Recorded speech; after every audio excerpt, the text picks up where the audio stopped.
Hello students, इस video में हम करने वाले हैं exercise 6.2 chapter lines and angles. इस एक्सरसाइज को स्टार्ट करने से पहले इंट्रोडक्शन देना ज़रूरी है, क्योंकि उसमें इस एक्सरसाइज में हम कुछ थ्योरम्स यूज़ करेंगे और कुछ टर्म्स यूज़ करेंगे जो आपको पता होना चाहिए। वैसे वो आप क्लास 8th में और 7th में भी पढ़ चुके हैं, लेकिन एक बार मैं फिर से बता रही हूँ यहाँ पर। अच्छा, इससे पहले 6.1 एक्सरसाइज का वीडियो मैंने बना के अपलोड किया हुआ है, आप चाहें तो देख सकते हैं। Shilpa Chaudhary exercise 6.1 lines and angles डालेंगे तो आपको मिल जाएगा। ठीक है, तो 6.2 के आज सारे क्वेश्चंस करेंगे हम एक साथ। यहाँ पर अगर हमारे पास M और N इंटरसेक्टिंग लाइंस हैं, M और N इंटरसेक्टिंग लाइंस हैं और L ट्रांसवर्सल है, तो क्या क्या टर्म्स हम यूज करते हैं? Corresponding angles, alternate interior angles, alternate exterior angles और को इंटीरियर एंगल्स। ठीक है, ये टर्म्स हम यूज करेंगे। और पर्टिकुलर जब लाइंस पैरेलल हो जाएंगी, ये जो M और N है, अगर ये पैरेलल हो जाएंगी तब बहुत सारी चीजें, बहुत सारे एंगल्स इक्वल हो जाएंगे, तो वो सब हम देखते हैं। यहाँ पर करस्पॉन्डिंग एंगल्स क्या है? अगर इंटरसेक्टिंग लाइंस है M and N are intersecting lines. ठीक है, तो यहाँ पर करस्पॉन्डिंग एंगल्स क्या है, इसको ध्यान से देखो फिगर को। ये एक लाइन है और दूसरी लाइन ये है। ठीक है, इस लाइन के ऊपर की साइड एंगल 1 है और यहाँ पर ऊपर की साइड एंगल 6 है, तो करस्पॉन्डिंग एंगल्स हैं ये। करस्पॉन्डिंग एंगल्स क्या क्या है? Angle 1 and angle 6 corresponding angles हैं। ये भी लाइन के ऊपर है, ध्यान से देखो, लाइन के ऊपर एंगल, ये भी लाइन के ऊपर एंगल, तो एंगल 1 और एंगल 6 करस्पॉन्डिंग एंगल्स हैं। सिमिलरली अगर आप एंगल 2 को देखेंगे, लाइन के ऊपर, और एंगल 5 भी लाइन के ऊपर, so angle 2 and angle 5 corresponding angles हैं। इसके बाद अब लाइन के नीचे आ जाए, नीचे की तरफ देखेंगे, इधर एंगल 3 और यहाँ एंगल 8, ध्यान से देख पा रहे हैं, एंगल 3 एंड एंगल 8, तो ये भी करस्पॉन्डिंग एंगल्स हैं। और लास्ट में एंगल 4 और एंगल 7, लाइन के नीचे एंगल 4, देखिए ये लाइन के नीचे एंगल 4 इस साइड में और इस लाइन के नीचे एंगल 4 इस साइड में, तो angle 4 and angle 7, angle 4 and angle 7 ये भी करस्पॉन्डिंग एंगल्स हैं। क्लियर? अब देखिए, अगर लाइंस पैरेलल हो तो क्या होगा? ये जो लाइंस M और N है, अगर ये पैरेलल हो जाए और L ट्रांसवर्सल हो, if L is transversal and M is parallel to N, M line is parallel to N, then what will happen? These corresponding angles will become equal. ऊपर angle 1 है और इधर है angle 6, angle 1 will be equal to angle 6। ठीक है, similarly अगर आप इधर देखेंगे, एंगल 2 और यहाँ पर एंगल 5 ऊपर है दोनों, तो एंगल 2 एंड एंगल 5 इक्वल होंगे। पहला combination angle 1 equal to angle 6, corresponding angles equal. If lines are parallel then corresponding angles are equal. ठीक है, तो 1 इक्वल टू 6 हो गया। क्लियर है? लाइन के ऊपर, इधर भी लाइन के ऊपर, इस साइड में। फिर लाइन के ऊपर लेफ्ट साइड में देखो, एंगल 2 एंड एंगल 5 जो करस्पॉन्डिंग पेयर ऑफ एंगल्स थे वो इक्वल हो गए अगर लाइंस पैरेलल है तो। सिमिलरली इधर आएंगे, यहाँ पर हमने लिया एंगल 3 और यहाँ angle 8, so angle 3 will become equal to angle 8 if lines are parallel and angle 4 equal to angle 7। ये है करस्पॉन्डिंग एंगल्स के पेयर। ठीक है, क्लियर हो गया? तो करस्पॉन्डिंग एंगल्स पूरा क्लियर हो गया, सबको अच्छे से समझ में आ गया है। इसमें अब हम करते हैं ऑल्टरनेट इंटीरियर एंगल्स। अब देखिए, इंटीरियर में कितने एंगल्स हैं? इंटीरियर मतलब लाइंस के अंदर की तरफ, ये जो लाइंस हैं इंटरसेक्टिंग लाइंस हैं, इसमें अंदर की तरफ कौन कौन से एंगल है? 3, 4, 5, 6 और यहाँ पर भी 3, 4, 5, 6। तो ऑल्टरनेट इंटीरियर एंगल्स कौन कौन से हैं? ऑल्टरनेट इंटीरियर एंगल्स हैं एंगल 3, एंगल 4, एंगल 5, एंगल 6। और ऑल्टरनेट एक्सटीरियर बाद में लेते हैं, पहले इंटीरियर को समझ लो अच्छे से। ऑल्टरनेट इंटीरियर मतलब समझ में आ गया? अगर ये लाइंस हैं, ठीक है, तो इंटीरियर में अंदर की तरफ 3, 4, 5, 6, क्लियर, इंटरसेक्टिंग लाइंस में। और अगर लाइंस पैरेलल होंगी तो alternate interior angles will be equal. ठीक है, अगर ये लाइंस पैरेलल हैं तो this angle will be equal to this angle. Alternate interior angles, एक बार फिर से मैं बनाती हूँ। यहाँ पर ये दोनों लाइंस पैरेलल है, ये ट्रांसवर्सल है, तो this angle equal to this. Interior में 4 एंगल्स है ना, 1, 2, 3 4, ये इंटीरियर में है अंदर की तरफ, उसमें से ये ऑल्टरनेट है, ठीक है। तो alternate interior angles are equal if lines are parallel. Alternate interior angles हैं 3 4 5 6, और अगर लाइंस पैरेलल होंगी तो angle 3 will be equal to angle 6। Similarly this angle will be equal to this angle, angle 4 equal to angle 5। ठीक है, clear हो गया? Clear सबको? इसके बाद हम लेते हैं ऑल्टरनेट एक्सटीरियर। देखिए ऑल्टरनेट एक्सटीरियर में कौन कौन सा एंगल्स होंगे। एक्सटीरियर में अगर आप ध्यान से देखेंगे तो इधर बाहर की तरफ है एंगल 1 एंगल 2, और इधर नीचे बाहर की तरफ है एंगल 7 और एंगल 8। ठीक है, तो ये ऑल्टरनेट एक्सटीरियर एंगल्स हैं। और अगर लाइंस पैरेलल हैं, if M is parallel to N then alternate exterior angles are also equal. ठीक है, तो यहाँ पे देखो एंगल 2 एंगल 1, इधर एंगल 8 और इधर एंगल 7। ठीक है, एक्सटीरियर एंगल 2 और ऑल्टरनेट में 2 के अपोजिट में क्या है, 2 के ऑल्टरनेट एक्सटीरियर में कौन सा एंगल है, 7। ठीक है, तो ये तो हो गया ऑल्टरनेट इंटीरियर एंगल्स के लिए। और ऑल्टरनेट एक्सटीरियर के लिए क्या हो जाएगा, एंगल 2 इक्वल टू एंगल 7 और एंगल 1 और एंगल 8, ये भी ऑल्टरनेट एक्सटीरियर एंगल्स हैं। If m is parallel to n then angle 1 equal to angle 8, reason alternate exterior angles are equal if lines are parallel। Clear हो गया alternate exterior angles। इसके बाद हम लेते हैं लास्ट को इंटीरियर एंगल्स। को इंटीरियर एंगल्स ये सबने लिख लिया है ना, चलो को इंटीरियर एंगल्स।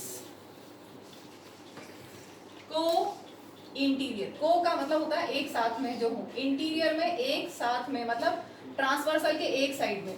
जैसे ये आपकी ट्रांसवर्सल है, मैं एक बार फिर से बना देती हूँ यहाँ पर, ये ट्रांसवर्सल है। ठीक है, इंटीरियर में हमारे पास कौन कौन से एंगल्स हैं, एंगल 3 4 5 6 है ना, एंगल 3 4 5 6 इंटीरियर में है। और को इंटीरियर मतलब एक साइड में, ट्रांसवर्सल के एक ही साइड में को इंटीरियर एंगल्स क्या होते हैं, इक्वल नहीं होते, सप्लीमेंट्री होता है। Co interior angles are supplementary means their sum is 180 degree. Sum of two angle supplementary होता है, sum of co interior angle से सप्लीमेंट्री बोला जाता है। ठीक है, तो अगर ये दोनों लाइंस पैरेलल होंगी तो ये तो इंटरसेक्टिंग लाइंस हैं, अगर पैरेलल लाइंस होंगी तो एंगल 3 प्लस एंगल 5 180 होगा। If M is parallel to N then को interior angles means interior angles on the same side of transversal, इन दोनों का सम कितना होगा, 180 होगा। सिमिलरली अगर आप उस साइड देखोगे 4 और इधर 6, एंगल 4 और angle 6, interior angles on the same side of transversal, इन दोनों का सम भी 180 होगा। क्लियर हो गया? तो ये चारों कंसेप्ट हम यूज करने वाले हैं एक्सरसाइज 6.2 में। चलिए एक्सरसाइज 6.2 स्टार्ट करते हैं। फिगर दिया हुआ है आपको, find the values of x and y and then show that AB is parallel to CD। तो यहाँ पर AB और CD पैरेलल नहीं है। ठीक है, ये चीज ध्यान रखनी है, AB और CD पैरेलल हमें प्रूव करना है, पैरेलल नहीं। अगर पैरेलल होती तब तो हम जल्दी से क्या क्या कर सकते थे, ऑल्टरनेट इंटीरियर एंगल्स इक्वल या करस्पॉन्डिंग एंगल्स इक्वल, लेकिन यहाँ लाइंस पैरेलल प्रूव करना है। ठीक है, तो प्रूव करना है तो क्या करें हम, अगर हमारे पास लाइंस पैरेलल वाला कंसेप्ट नहीं है, उससे पहले वाला कंसेप्ट हमारे पास है, तो हम क्या यूज कर सकते हैं, लीनियर पेयर तो हम इजीली यूज कर सकते हैं। ध्यान से देखोगे इन दोनों का सम कितना होगा, 180।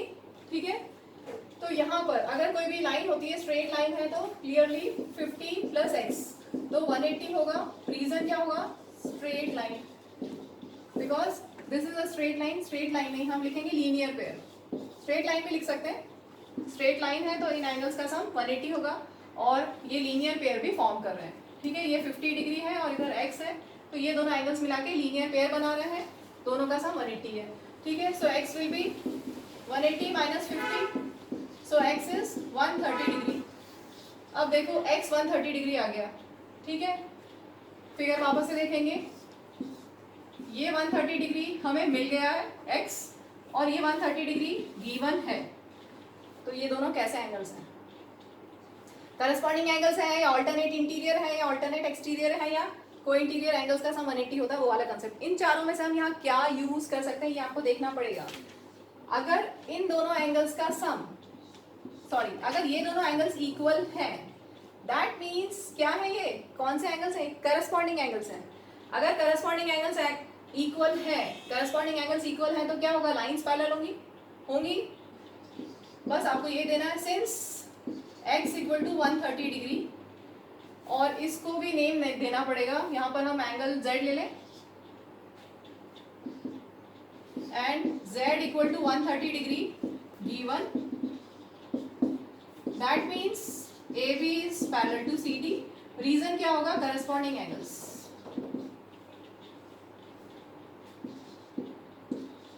करस्पॉन्डिंग एंगल्स आर इक्वल है तो लाइंस पैरेलल होगी। अगर लाइंस पैरेलल होती है तो करस्पॉन्डिंग एंगल्स इक्वल होते हैं। उसी का कन्वर्स क्या है कि अगर करस्पॉन्डिंग एंगल्स इक्वल है तो लाइंस पैरेलल है। ठीक है, तो ये पार्ट हो गया क्लियर। अब हमको और क्या फाइंड करना है, x तो हम निकाल चुके हैं और हमें y फाइंड करना है। तो ये तो ऐसे दिख रहा है आपको, x बन रहा है ना यहाँ पर, दिस इक्वल टू दिस, क्या बन रहा है, x क्लियरली एकदम क्लियर x बन रहा है। जहाँ पर भी x बने vertically opposite angle, so y equal to 130 degree, reason vertically opposite angles. ठीक है, तो ये आपका क्वेश्चन 1 कंप्लीट हो गया। इसमें ये ध्यान देना है कि लाइंस पैरेलल प्रूव करने के लिए हम क्या क्या कर सकते हैं। अगर pair of corresponding angles equal है, एक pair of corresponding angle equal है तो लाइंस पैरेलल होंगी। ठीक है, या फिर अगर ऑल्टरनेट इंटीरियर एंगल्स इक्वल है तो लाइंस पैरेलल होंगी, ऑल्टरनेट एक्सटीरियर एंगल्स इक्वल है तो लाइंस पैरेलल होंगी, या कोई इंटीरियर एंगल्स का सम 180 है तो लाइंस पैरेलल होंगी। इन चारों में से कोई भी एक अप्रोच सफिशिएंट है लाइंस को पैरेलल प्रूव करने के लिए। ठीक है, क्लियर है। एक चीज और, यहाँ पर अगर आपने लाइंस को पैरेलल प्रूव कर दिया है तो उसके बाद हम यहाँ पर दूसरा एक और कंसेप्ट भी यूज कर सकते हैं। ये लाइंस पैरेलल है और ये ट्रांसवर्सल, तो this angle equal to this, directly use कर सकते हो। अगर लाइंस पैरेलल प्रूव कर चुके हो तो उसके बाद कर सकते हैं। हमने लाइंस पैरेलल प्रूव कर दी तो उसके बाद आप डायरेक्ट लिख सकते हो x equal to y, reason alternate interior angles are equal, और x हमने निकाला है 130 तो y भी 130 हो जाएगा। तो एक ही क्वेश्चन को करने के लिए हम 2-3 अप्रोच अलग अलग लगा सकते हैं, बस कंसेप्ट सही होना चाहिए। चलिए नेक्स्ट क्वेश्चन 2, यहाँ पे दिया हुआ है if AB is parallel to CD, if AB is parallel to CD, ये दोनों पैरेलल है, और CD is parallel to EF, और आपको गिवन है y is to z is 3 is to 7, then you have to find x। तो यहाँ पर एक थ्योरम मैं बताना भूल गई थी, ठीक है, अभी इसमें समझ लो। अगर आपके पास 3 लाइंस हैं और ये दोनों लाइंस, लाइन 1, लाइन 2, लाइन 3 ऐसा नेम दे देते हैं जल्दी समझने के लिए। अगर 1 और 2 पैरेलल है, ध्यान से देखिए 1 और 2 पैरेलल है, 1 line is parallel to line 2, और अगर line 2 is parallel to line 3 तो क्या होगा, 1 और 3 भी पैरेलल होंगी आपस में। अगर ये दोनों पैरेलल हैं, अगर ये दोनों पैरेलल हैं तो ये दोनों भी आपस में पैरेलल होंगी। Lines which are parallel to the same line are parallel to each other. ये वाली लाइन, लाइन 1 लाइन 2 के पैरेलल है, लाइन 3 भी लाइन 2 के पैरेलल है, लाइन 1 लाइन 2 के पैरेलल है, और लाइन 3 भी लाइन 2 के पैरेलल है, मतलब ये दोनों lines are parallel to the same line. तो lines 1 and 3 lines which are parallel to the same line are parallel to each other. तो लाइन 1 और लाइन 3 भी पैरेलल होगी। क्लियर हो गया, ये थ्योरम भी आपकी बुक में दिया हुआ है, एक बार फिर से समझ लो। 1 और 2 पैरेलल है, 2 and 3 पैरेलल है, मतलब 1 2 के पैरेलल है, 3 भी 2 के पैरेलल है, मतलब 1 और 3 दोनों 2 लाइन 2 के पैरेलल है। ठीक है, तो ये दोनों लाइंस सेम लाइन के पैरेलल है, इसका मतलब ये दोनों लाइंस भी आपस में पैरेलल होंगी। Lines which are parallel to the same line are parallel to each other, तो वही कंसेप्ट हम यहाँ यूज करेंगे। Lines which are parallel to the same line are parallel to each other, therefore if AB is parallel to CD and CD is parallel to EF, then क्या होगा, ध्यान से देखो, ये सेम लाइन है ना, ये सेम लाइन है, तो इसका मतलब ये और ये भी पैरेलल होंगी। ये लाइन इसके पैरेलल है, ये लाइन भी इसके पैरेलल है, इसका मतलब ये दोनों लाइंस भी आपस में पैरेलल होंगी। ठीक है, सो AB और EF भी पैरेलल है। अब अगर AB और EF पैरेलल है, इस पे फोकस करते हैं हम। AB और EF अगर ये दोनों लाइंस पैरेलल है तो this angle will be equal to this होगा। रीजन क्या होगा, क्या होगा, since AB is parallel to EF, so x equal to z, reason alternate interior angles. ठीक है, अगर लाइंस पैरेलल है तो ऑल्टरनेट इंटीरियर एंगल्स इक्वल होते हैं, तो x और z में हमें रिलेशन मिल गया x इक्वल टू जेड। और आपको क्या रिलेशन दिया हुआ है, y/z इक्वल टू 3:7। तो हम क्या ले लें, x और y को कुछ y और z को क्या क्या ले लें, इनका रिलेशन आपके पास है ना।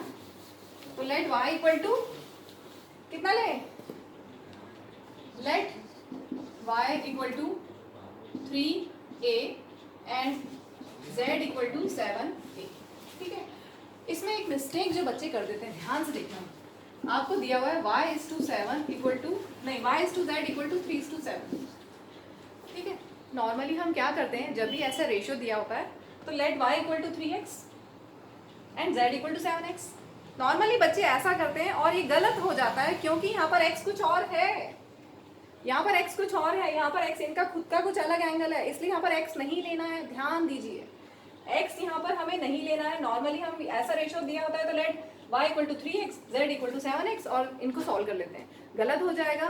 ठीक है, क्योंकि x यहाँ पर कुछ और है, इसलिए हम x नहीं लेंगे। उसके अलावा कोई भी कांस्टेंट ले लो, कोई भी अल्फाबेट ले लो। तो मैंने यहाँ a ले लिया है। ठीक है, अब y/z है 3:7। y और z में कोई रिलेशन है क्या, देखो y और z में तो कोई रिलेशन नहीं है।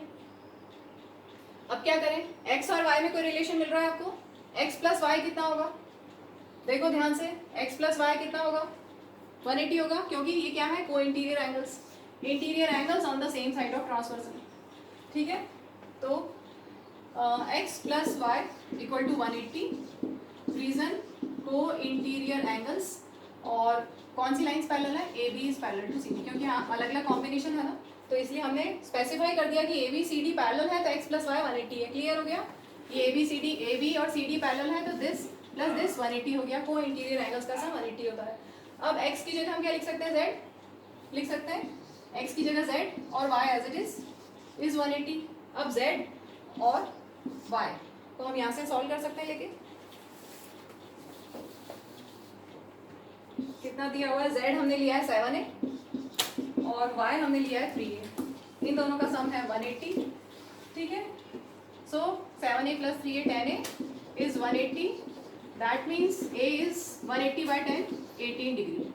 अब आपको फाइंड क्या करना है, उस पर फोकस कर लें। हमें फाइंड करना है x, तो x कितना है, x इक्वल टू z है। ठीक है, और z इक्वल टू क्या है 7a, और a हम निकाल चुके हैं 7 इंटू 18 7 126, तो हमारा x आ गया। एक ही क्वेश्चन को करने के अलग अलग अप्रोच हो सकते हैं, हो सकता है कि आप किसी और अलग अप्रोच से करें, ये भी एक वन ऑफ द अप्रोच है। इसमें एक पॉइंट और ध्यान दीजिए, हमें ज्योमेट्री में हर स्टेप में रीजन, प्रॉपर रीजन देना चाहिए। तो यहाँ पर मैंने x की जगह z लिखा है, तो यहाँ हम रीजन दे देते हैं, because z equal to x, proved above, हम प्रूव कर चुके हैं। ये x इक्वल टू z हम प्रूव कर चुके हैं, तो वही हमने यहाँ पर लिखा है, x की जगह z लिखा है या z की जगह x, एक ही बात है, x equal to z proved above. ठीक है, तो x की जगह z लिख दिया, बाकी हमने कर लिया। क्लियर है, इसमें चाहे तो आप y और z, y भी निकाल सकते हो, x और z तो निकल चुके हैं, y भी निकाल सकते हो, अगर पूछेंगे तो y आप निकाल लो, y इक्वल टू 3a है। ठीक है, क्वेश्चन वैसे हो चुका है, लेकिन अगर y पूछा है तो 3 इंटू a, 18 3 54। ठीक है, तो x y z तीनों आपके पास आ गए। Moving to question number 3, given आपको है A B C D parallel है, A B is parallel to C D, E F is perpendicular to C D, angle G E D this angle is 126 degree, और आपको कुछ find करना है। तो सबसे पहले ध्यान से देखिए, ये दोनों लाइंस पैरेलल है, ये ट्रांसवर्सल है, ये 126 है, तो ये कितना होगा, मिल गया चुटकियों में, ये 126 है तो ये भी 126 होगा। Reason alternate interior angles. ठीक है, इंटीरियर में है alternate interior angles are equal, so angle A G E हमें मिल गया ये वाला 126 डिग्री। तो हमें रीजन आउट प्रॉपर करना पड़ेगा, angle A G E equal to angle G E D is equal to 126 degree. Reason क्या है, ऑल्टरनेट इंटीरियर एंगल्स, क्योंकि ए बी और सी डी पैरेलल है। ठीक है, तो ये हमारे पास आ गया है 126 डिग्री। अब आपको और क्या फाइंड करना है, जी ई एफ ये हमें फाइंड करना है। तो आपको यहाँ पे फिगर में गिवन है ये 90 डिग्री है और टोटल 126 है, तो ये हम निकाल सकते हैं easily. Angle GEF plus 90 is equal to 126 given है ना. दिस एंगल प्लस 90 इन दोनों का सम है 126 गिवन है. So angle GEF will be 126 minus 90. इसको सॉल्व कर लीजिए. इसके बाद GEF के बाद हमें फाइंड करना है FGE. ये तो ऐसे ही हो जाएगा. इन दोनों का सम कितना है? इन दोनों का sum 180. Angle AGE plus angle FGE इन दोनों का सम 180 है. Reason linear pair. So angle AGE तो हमारे पास है 126 डिग्री प्लस एंगल FGE आपको फाइंड करना है is 180. So angle FGE is 180 minus 126. तो आप सॉल्व कर लीजिए इन दोनों को. ये सॉल्व करके आ रहा है कितना आ रहा है 36 और ये आ रहा है सॉल्व करके 180 माइनस 126 करोगे तो 54 डिग्री. ठीक है. तो ये हो गया question number 3 complete. Moving to next question. यहाँ पर आपको दिया हुआ है फिगर जिसमें PQ और ST पैरेलल है. ये लाइन और ये लाइन पैरेलल गिवन है. Angle PQR this angle 110 degree. RST this angle is 130 degree and you have to find QRS. तो इस तरह के क्वेश्चंस में हमें कंस्ट्रक्शन करना पड़ता है क्योंकि अभी ये दोनों लाइंस पैरेलल है. उससे हम डायरेक्टली इस एंगल को फाइंड नहीं कर पाएंगे जब तक कि यहाँ पर हम एक लाइन ना बनाए. तो कंस्ट्रक्शन करना पड़ेगा. ड्रॉ नेम दे देते हैं इसको XY. Draw XY parallel to PQ और PQ और ST पैरेलल है. ठीक है. तो अगर आप XY को PQ के पैरेलल करते हो तो XY ST के भी पैरेलल होगी. किसी एक के अगर आप पैरेलल ले लेते हो तो दोनों के पैरेलल होगी क्योंकि ये दोनों आपस में पैरेलल है. Lines which are parallel to the same line are parallel to each other. तो उसको हमने डायरेक्टली यहाँ पर लिख दिया है कि अगर हमने XY को PQ के पैरेलल लिया है तो ST के पैरेलल भी होगी क्योंकि PQ और ST आपस में पैरेलल है. क्लियर. अब हम बहुत इजीली यूज कर सकते हैं पैरेलल लाइंस के कंसेप्ट. अगर ये दोनों पैरेलल्स हैं तो दिस प्लस दिस कितना होगा? ध्यान से देखो. ये और ये पैरेलल है. ठीक है. तो दिस प्लस दिस ये transversal QR transversal. This angle plus this angle will be 180. Reason co interior angles. इसको नेम देते हैं एंगल 1. तो हम ले रहे हैं angle 1 plus 110 degree is equal to 180. Reason क्या है? Co interior angles. और कौन सी लाइंस पैरेलल्स हैं? PQ is parallel to XY. PQ और XY पैरेलल है. QR ट्रांसवर्सल है. ठीक है. तो इन दोनों एंगल्स का सम 180 होगा. Reason co interior angles. तो angle 1 will be 180 minus 110. That means angle 1 is 70 degree. तो ये हमें मिल गया 70 डिग्री. ठीक है. सेम ऐसे यहाँ पर हम आए इसको एंगल 2 नेम दे देते हैं. ST और XY पैरेलल है. ध्यान से देखो फिर से. ST और XY ये दोनों लाइंस पैरेलल है और ये ट्रांसवर्सल. तो इन दोनों का सम कितना होगा? 180. This line is parallel to this line. So this angle plus this angle will be 180. Clear. This angle plus this angle will be 180. Co interior angles. Reason है को इंटीरियर एंगल्स. तो वही लिखते हैं हम. Angle 2 plus 130 degree is equal to 180. Reason co interior angles. यहाँ पर कौन सी लाइंस पैरेलल है?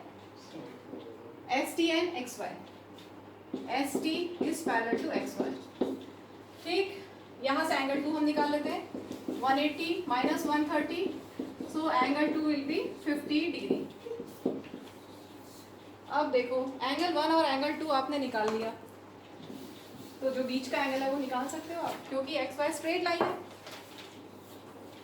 Since XY is a straight line, therefore angle 1 plus angle QRS plus angle 2 कितना होगा? स्ट्रेट लाइन है तो तीनों एंगल्स का सम होगा कितना? 180. दिस प्लस दिस 180 होगा. ठीक है. Angle 1 plus angle QRS plus अच्छा वैल्यूज पुट करते हैं इक्वल टू 180. एंगल 1 कितना हमने निकाला है? 70. एंगल 2 हमने निकाला 50 इज इक्वल टू 180. 50 प्लस 70 हो गया 120 plus angle Q R S is 180. So angle Q R S will be 180 minus 120 that is 60 degree. ये हमारा रिक्वायर्ड आंसर है. Clear. Next question 5. A B is parallel to C D given है आपको. Angle A P Q is 50 degree. Angle P R D is 127 degree and you have to find X Y. तो clearly lines parallel हैं तो बहुत सारे हम concept use कर सकते हैं. ये ए बी और सी डी हो गए. ठीक है. ये ट्रांसवर्सल. अगर पी आर ट्रांसवर्सल है, ध्यान से देखना, ए बी और सी डी पैरेलल है. ठीक है. ट्रांसवर्सल पी आर अगर आप लेते हो, इधर पी क्यू भी ट्रांसवर्सल है, पी क्यू भी ट्रांसवर्सल है और पी आर भी ट्रांसवर्सल है. मैंने अभी पी आर ट्रांसवर्सल लिया है. क्या लिया है? A B is parallel to C D and C नहीं लिखा मैंने यहाँ. A B is parallel to C D and P R is transversal. तो क्या होगा? क्या होगा? This will be equal to this. ठीक है. कौन सा एंगल्स है ये? Alternate interior angles. ठीक है. तो यहाँ पर ये क्या है? इधर 50 है और इधर y. ध्यान से देखो, 50 plus Y equal to 127. Clear. ये पूरा एंगल कौन सा? This angle will be equal to this angle. Clear हो गया. क्योंकि ये लाइंस पैरेलल है तो ऑल्टरनेट इंटीरियर एंगल्स इक्वल. ये ट्रांसवर्सल अगर है, पी आर ट्रांसवर्सल है. So 50 plus Y, 50 plus Y equal to 180 नहीं 127 degree. Reason alternate interior angles. ये जो मैंने ये रीजन लिखा है इसको हम यहाँ पर भी ब्रैकेट में लिख सकते थे, जैसे चाहे कर सकते हैं. मैंने स्टार्टिंग में लिख दिया. Since A B is parallel to C D and P R transversal, so 50 plus Y is 127. So Y will be 127 minus 50 degree. Solve कर लें. 127 माइनस 50 कितना हो जाएगा? 77 डिग्री. तो वाई आ गया. वाई तो आ गया. अब हमें एक्स निकालना है. अब ध्यान से देखो फिर से, ए बी सी डी के पैरेलल है और दूसरा ट्रांसवर्सल लेते हैं, पी क्यू ट्रांसवर्सल. तो क्या होगा? फिर से फोकस करेंगे लाइंस, पैरेलल लाइंस पे. ये दोनों लाइंस पैरेलल है और अब हम ले रहे हैं ये ट्रांसवर्सल. ए बी और सी डी पैरेलल. ठीक है. और क्या होगा? मिल गया. समझ में आ गया. ऑल्टरनेट इंटीरियर एंगल्स फिर से पी क्यू ट्रांसवर्सल है यहाँ पर. तो this angle will be equal to this. Means ये और ये इक्वल हो गए. ठीक है. क्लियर दिख रहा है. Z बन रहा है. वैसे ऑल्टरनेट इंटीरियर एंगल्स के लिए Z ढूंढ लिया करो. Z या उसका मिरर इमेज मिला. देखो बिल्कुल Z आराम से मिल रहा है. तो this angle equal to this, तो डायरेक्ट हो गया. x और 50 इक्वल है. x equal to 50 degree. Reason alternate interior angles. अगर लाइंस पैरेलल हैं तो ऑल्टरनेट इंटीरियर एंगल्स इक्वल होंगे और आपको x और y दोनों मिल गया. ठीक है. क्लियर हो गया. इस क्वेश्चन को आप देखो, मैंने अभी बताया था कि एक ही क्वेश्चन को करने के अलग अलग अप्रोच हो सकते हैं. तो यहाँ पर एक छोटा सा बहुत ही अच्छा सा अप्रोच और दिख रहा है मुझे, तो वो मैं बता देती हूँ. क्वेश्चन तो अपना पूरा हो गया है, लेकिन अगर आप चाहें तो पहले x इक्वल टू 50 निकाल लेते. इतना पार्ट करने के बाद आप क्या कर सकते थे? ध्यान से देखो, ये लाइंस पैरेलल है और ऐसा फिगर दिया हुआ है. ये 50 डिग्री है तो ये 50 हमें मिल गया. ठीक है. और ये हमें y फाइंड करना है और ये एंगल है 127 डिग्री. कुछ दिखाई दे रहा है? Exterior angle property. ये एक्सटीरियर एंगल है. ट्राइंगल में अगर एक्सटीरियर एंगल आपके पास है तो क्या होता है? Exterior angle is equal to sum of two opposite interior angles. याद है? पढ़ा है पहले प्रीवियस क्लासेस में. Exterior angle is equal to sum of two opposite interior angles. ये एक ट्राइंगल है, इसमें 3 एंगल्स होते हैं. इस एंगल को छोड़ के अगर इसका एक्सटीरियर एंगल ले लें तो ये exterior angle will be equal to this plus this. तो यहाँ से भी आप y प्लस 50 इक्वल टू 127 लिख सकते थे और y निकाल सकते थे. ठीक है. Moving to last question of this exercise and last question of this video, question 6. In the given figure, PQ and RS are two mirrors placed parallel to each other. An incident ray AB strikes the mirror PQ at B. The reflected ray moves along the path BC and strikes the mirror RS at C and again reflects back along CD. Then you have to prove that AB is parallel to CD। देखो जब भी आपको lines parallel prove करनी तो आप क्या क्या कर सकते हो पॉसिबिलिटीज। करस्पॉन्डिंग एंगल्स इक्वल अगर हो जाए तो लाइंस पैरेलल होंगी, या फिर ऐसा कर लो, या फिर ऑल्टरनेट इंटीरियर एंगल्स इक्वल है तो लाइंस पैरेलल होंगी, या ऑल्टरनेट एक्सटीरियर एंगल्स इक्वल है तो लाइंस पैरेलल होंगी, या को इंटीरियर एंगल्स का सम 180 है तो लाइंस पैरेलल होंगी। इनमें से कुछ भी कंसेप्ट हम यूज कर सकते हैं। अब यहाँ देखिए सबसे पहले आपको क्योंकि मिरर दिए हुए हैं तो आपने पढ़ा हुआ है लाइट चैप्टर में लॉज ऑफ रिफ्लेक्शन क्या था।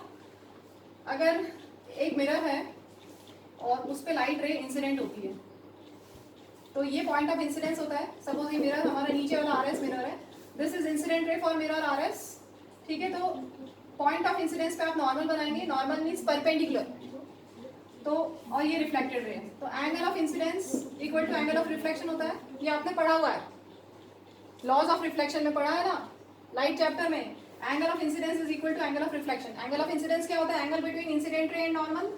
और एंगल ऑफ रिफ्लेक्शन क्या होता है? Angle between reflected ray and normal, ठीक है। तो यहाँ पर ये और ये एंगल इक्वल होंगे। मैं इनको नेम दे दूँ,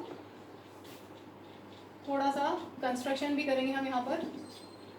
एंगल 1, एंगल 2, एंगल 3 और एंगल 4, ये मैंने नेम दे दिए। तो यहाँ पर एंगल 3 इक्वल टू एंगल 4 होगा क्योंकि एंगल ऑफ इंसिडेंस इस मिरर के लिए एंगल 3 है और एंगल ऑफ रिफ्लेक्शन एंगल 4 है। ऐसे ही ऊपर वाला मिरर देखेंगे, ये वाला मिरर PQ मिरर के लिए ये इंसिडेंट रे है, AB इज इंसिडेंट रे, ठीक है, BC इज रिफ्लेक्टेड रे। यहाँ पर पॉइंट ऑफ इंसिडेंस पे नॉर्मल अगर आप बनाते हो तो ये एंगल ऑफ इंसिडेंस होगा और ये एंगल ऑफ रिफ्लेक्शन होगा, राइट। और आपने पढ़ा है angle of incidence is equal to angle of reflection. तो since angle of incidence is equal to angle of reflection, therefore कौन कौन से एंगल्स इक्वल हो जाएंगे?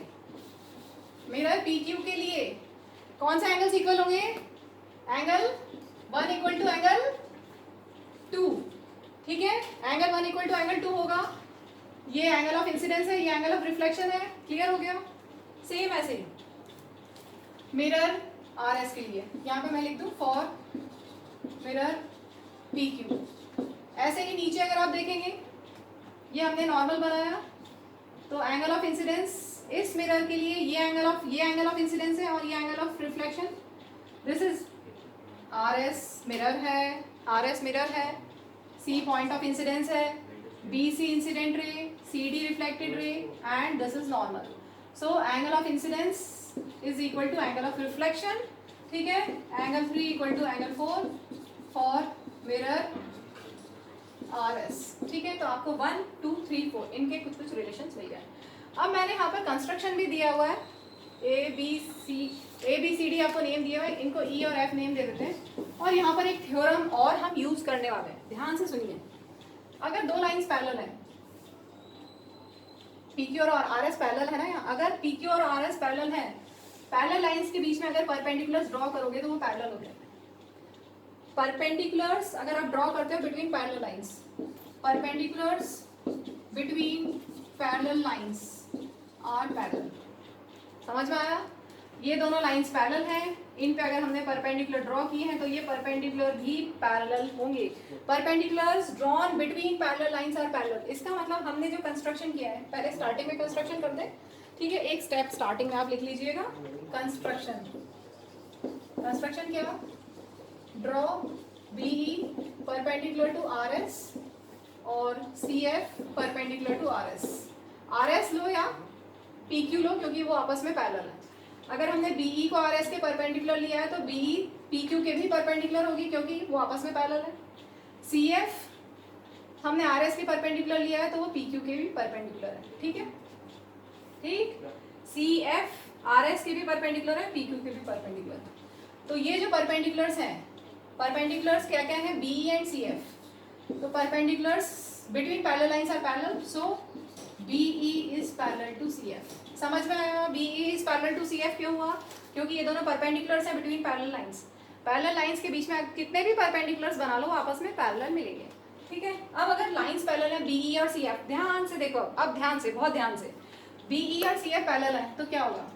एंगल 2 और एंगल 3 में क्या रिलेशन मिला? एंगल 2 और एंगल 3 इक्वल होगा, रीजन ऑल्टरनेट इंटीरियर एंगल्स, समझ में आ गया।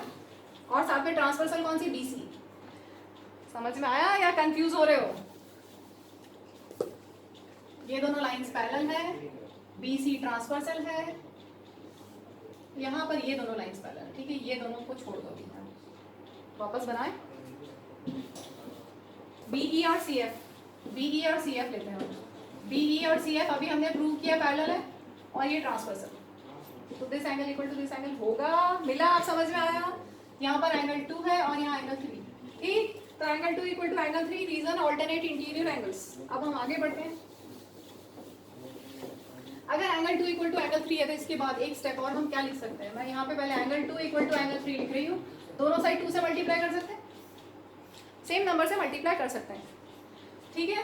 सेम नंबर से डिवाइड भी किया जा सकता है, सेम नंबर को ऐड भी किया जा सकता है और सेम नंबर को सब्ट्रैक्ट भी किया जा सकता है। ये आपने पढ़ा यूक्लिड्स ज्योमेट्री चैप्टर में, ठीक है। तो हम आगे बढ़ते हैं। ट्वाइस ऑफ एंगल 2 को हम ऐसे लिखते हैं, एंगल 2 प्लस एंगल 2, और ट्वाइस ऑफ एंगल 3 को एंगल 3 प्लस एंगल 3 लिख सकते हैं ना। 2 बार एंगल 2 है मीन्स एंगल 2 प्लस एंगल 2, और 2 बार एंगल 3 है मीन्स एंगल 3 प्लस एंगल 3। अब हम क्या करें, हमें क्या प्रूव करना है उस पर आता है वापस। हमें प्रूव करना है PQ और RS पैरेलल है, नहीं, हमें प्रूव करना है AB और CD पैरेलल। PQ और RS पैरेलल दिए हुए हैं, हमें प्रूव करना है AB और CD पैरेलल है। अब ध्यान से देखो, फिर से ये फिगर है हमारे पास, ठीक है, ऐसा कुछ, और हमें ये और ये पैरेलल प्रूव करना है, ठीक है। अगर हम this angle equal to this angle prove कर दें तो हो जाएगा।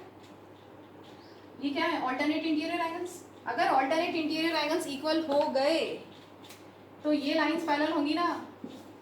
अगर ये दोनों लाइंस हैं और ये ट्रांसवर्सल है, अगर this angle equal to this angle हो गया तो ये लाइंस पैरेलल हो जाएंगी।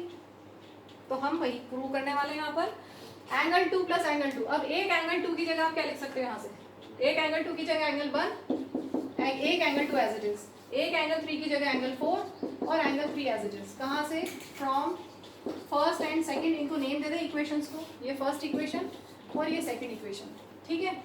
अब देखो एंगल 1 प्लस एंगल 2 मिल गया, ये पूरा कितना, ABC, एंगल ABC, और एंगल 3 प्लस एंगल 4 BCD, और ये क्या है, ऑल्टरनेट इंटीरियर एंगल्स।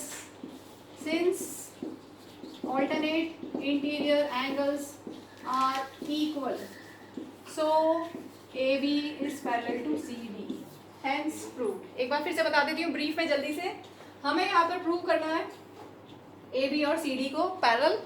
इन दोनों को पैरेलल प्रूव करने के लिए हमारा एम है ये और ये एंगल्स को इक्वल कर देना। अगर इन ये दोनों एंगल्स इक्वल हो जाएंगे तो दिख रहा Z क्लियर एकदम, दिखा Z, दिखा कि नहीं, यस और नो, ठीक है। तो अगर एंगल, ये वाला एंगल ABC इक्वल टू अगर हम करते हैं BCD, तो लाइन पैरेलल हो जाएंगी, कौन सी, AB और CD। बस हमने वही सब किया है। कैसे किया है, हमने एक थ्योरम यूज किया है, perpendiculars between parallel lines are parallel. तो हमें ये दोनों पैरेलल मिल गए थे, जब हमें ये दोनों पैरेलल मिले तो this angle equal to this angle हो गया, एंगल 2 इक्वल टू एंगल 3, फिर दोनों में ट्वाइस करके सॉल्व कर दिया, और 1 की जगह 2, 2 की जगह एक 1 लिख सकते हैं, और एक 3 की जगह हम एंगल 4 लिख सकते हैं, और हमें रिजल्ट मिल जाएगा। प्रैक्टिस कीजिएगा इसको वापस से लिख के करने की, ठीक है। और कोई डाउट हो तो कमेंट सेक्शन में पूछ भी सकते हैं। चलिए इस वीडियो को हम यहीं पे एंड करते हैं, और वीडियो समझ में आया हो, पसंद आया हो तो वीडियो को लाइक कीजिए, हमारे चैनल को सब्सक्राइब कीजिए ताकि आपको आगे के नोटिफिकेशंस मिलते रहें। Thank you, bye.